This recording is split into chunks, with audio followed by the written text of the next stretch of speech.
এই যে ঘটনাগুলো ঘটে ইমরুল কায়েস, আমি একটা ব্যাপার আমি অনেকের কাছ থেকে শুনেছি, আপনি কতটুকু একমত হবেন আমি জানি না, যে পার্টিকুলার 3-4 জন লোকই আসলে এই ঘটনাগুলো ঘটায় রেজাল্ট টেম্পারিং বলেন, এই ঘটনাগুলো ঘটানোর পেছনে ভূমিকা পালন করা, নোংরামি করা। বাংলাদেশের ক্রিকেটে এরকম ক্যারেক্টার আছেই 3-4 জন। আপনি কি আমার সাথে একমত কিনা? অবভিয়াসলি আমি আপনার সাথে একমত, কারণ কিছু মানুষ আছে তারা দেখবেন যে বিভিন্ন বছর বিভিন্ন টিমের সাথে ঘুরতে থাকে, বিভিন্ন অফিসিয়াল রোলে প্লে করে।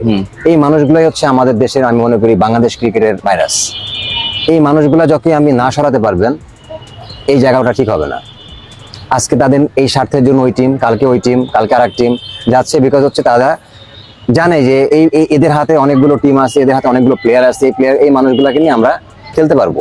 এটাই হচ্ছে আসলে, আমরা প্লেয়াররা যতই কথা নাম কেন বলে না, নাম বলে না আসলে, মানে কেন, মানে ইমরুল কায়েস, মানে এটা আমার আসলে খুব মেজর একটা প্রশ্ন। ধরেন আপনি আমার জায়গায়, আপনার মধ্যে এটা আসবে যে রিয়াসাত ভাই এই ঘটনাটা শিকার হচ্ছেন আপনারা, সবাই জানতেছে কারা এটা করে, কিন্তু রিয়াসাত ভাই আপনারা নামটা বলেন না কেন? If I am a cricketer, if you are a journalist, আপনার মনে এই প্রশ্নটা আসবে কিনা? অবশ্যই আসে, কারণ এই নামটা কেউ বলে না কেন, মানে তারা নামটা বলেন না কেন, এটা তো খুবই ওপেন ব্যাপার। যারা এই জিনিসগুলো করে, যারা ওইখানে আছেন, তারা সবাই জানে যে এরা কারা কারা করতেছে।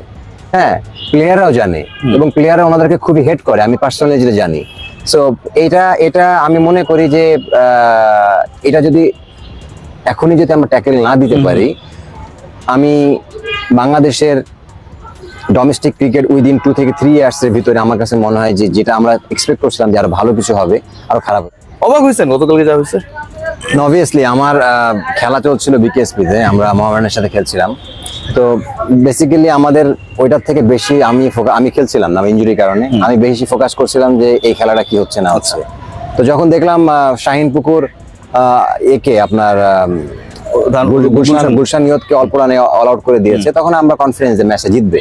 কিন্তু আমার একজন কোচ আমাকে বলতেছিল যে এটা মনে হয় না, আমার কাছে মনে হয় না ওরা ম্যাচ জিতবে। আগে থেকে আমার বলছে, আমাদের আপনি জানেন, বলছে আমার খেলা দেখলে বুঝতে পারবে। আচ্ছা, তো আমি খুব কনফিডেন্স ছিলাম না এরকম 2 নম্বরই করতে পারে, এটা আগে থেকে বাতাসে ছিল। আমাকে বলছে যে এরা আমার এক্সপিরিয়েন্স থেকে মনে হচ্ছে যে এটা এরকম ভাবে ওরা করতে পারে, বাট আমি মনে হয় না যে এই খেলাটা মানে শাহিন পুকুর জিতবে। আমি ওরা বলছি না ভাই, এটা অসম্ভব, কারণ শাহিন পুকুর লাস্টে আছে। তো আমি বললাম যে দেখেন জিতে যাবে। লাস্টে খেলা দেখে ভাই আমি খুব অবাক হচ্ছিলাম। আমাকে তখন বলছে দেখছিস মিলে যাচ্ছে, তোকে আমি বলছিলাম না? তাহলে ভাই এটা কেমন নেক্সট সম্ভব, এটা কি চলতেছে আমাদের দেশের ক্রিকেটে? আমি নিজে খুব অবাক হয়েছি ভাই, মানে খুব কষ্ট পাইছি যে আসলে আমরা বাংলাদেশ টিমে ধর খেলেছি, তাই না? আমরা চাই যে বাংলাদেশ টিমটার একটা ওয়ার্ল্ড ক্রিকেটে ডমিনেট করুক, অনেক সুন্দর একটা জায়গায় যাক। কিন্তু এই যদি অবস্থা হয়, তাহলে আমরা বাংলাদেশ টিমে যাবে কি ফিউচারে? মানে ধরেন এই যে যেই ক্রিকেটাররা 2 নম্বরই করতেছে, ওপেন লেবু দিতে যাচ্ছে, পানি দিতে যাচ্ছে, বয় গিয়ে বলতেছে যে এইবার তুমি গিয়ে আউট হয়ে যাবা, হ্যাঁ, এই ডিসিশনটা ওই দিক থেকে হয়ে গেছে, এই যে বিক্রি করে দেওয়া মানসিকতা ক্রিকেটারদের, এই ক্রিকেটাররা কি জাতীয় দলে খেলবে ফিউচারে? আমার মনে হয় না, কারণ এই মেন্টালিটি নিয়ে আপনি কখনোই উপরে যেতে পারবেন না। আপনি দেখেন বিগত 4-5 বছর আগে অনেক প্লেয়ার কিন্তু এই অবস্থাতেই ছিল, এরকম অফিসিয়ালের কথা শুনছে বা তারা যেভাবে ইনস্ট্রাকশন দিয়েছে ওইভাবেই খেলেছে, আলটিমেটলি তারা বেশি দূর আগাতে পারে নাই। তো এটা আমি প্লেয়ারদের দোষ দিচ্ছি না, কারণ প্লেয়াররা আসলে দেখেন আসে খেলতে, ঢাকাতে একটা খুব মানে নিডি ফ্যামিলি থেকে অনেকেই এখানে বিলং করে, দিয়ে এসে খেলতে আসে। এখন ওদেরকে যেভাবে ইনস্ট্রাকশন দেওয়া হবে, ওদের কাছে খেলাটা গুরুত্বপূর্ণ, কারণ আপনি না খেললে আসলে দিন শেষে তাদের পারিশ্রমিকটা পাবে না। তো আমরা মেসেজটা কি দিচ্ছি নেক্সট জেনারেশনকে? আমার কাছে মানে খুব এই জায়গায় ইমরুল কায়েস, মানে এই ঘটনাটা, এই গুটিবাজিটা, এই ফিক্সিং, এই পয়েন্ট ভাগাভাগির প্ল্যানগুলো আসলে আসে কোন দিক থেকে? কারা এটা বেসিক্যালি করে? আপনি তো খেলেছেন ভাই, সো আপনি অন্তত নাম কারণ না বললেও পজিশনস গুলো আপনি জানেন যে কারা এই কাহিনীগুলো করে, কাদের মাথা থেকে এই 2 নম্বরই গুলো আসে।